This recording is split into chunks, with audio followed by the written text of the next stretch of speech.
Jeg gør det, jeg strikker en ret og en vrang, og så lukker jeg retmasken af oven på vrangmasken. Jeg strikker en ret og en vrang, og lukker retmasken af oven på vrangmasken. Så sidder mine vrangmasker her stadigvæk. Så på den måde lukker jeg sådan hver anden maske af på den første pind.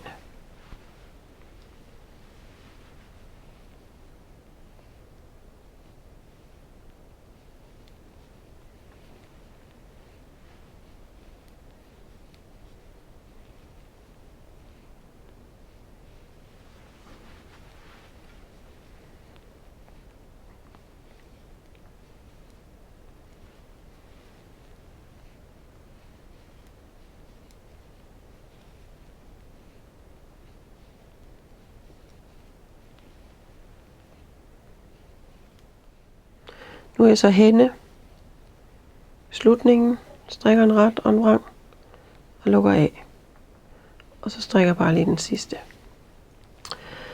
Så hvis I ser her, så kan I se, at der ligesom er lukket hver anden af. Nu vil jeg så løfte og lukke de andre af.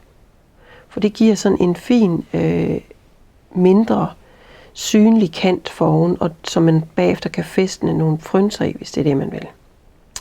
Men det jeg gør, jeg bryder mit garn, når jeg er kommet herhen for enden.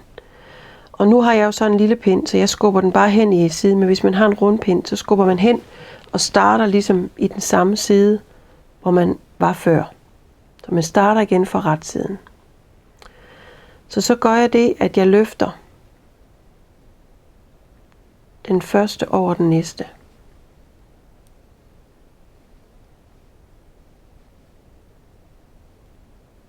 Så jeg løfter ligesom og lukker af på den her måde med dem, der ligesom var tilbage.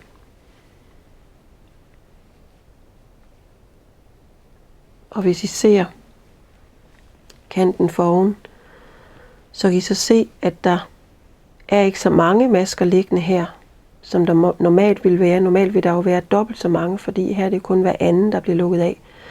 Og samtidig så giver det en mulighed for at kunne hæfte nogle frynser nede i ligesom de her mellemrum, der ligesom bliver her. Men det giver en fast kant, så man skal vide, hvad man vil bruge den til, hvis man laver den her. Og nu, når jeg så kommer hen for enden, så slutter jeg ligesom med en maske.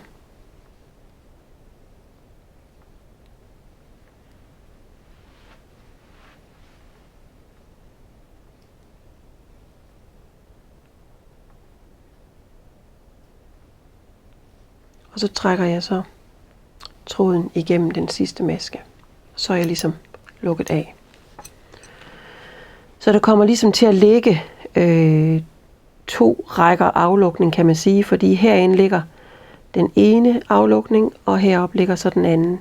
Men det giver sådan en fin måde, man kan udnytte en kant på den måde, hvis man har brug for sådan en type aflukning.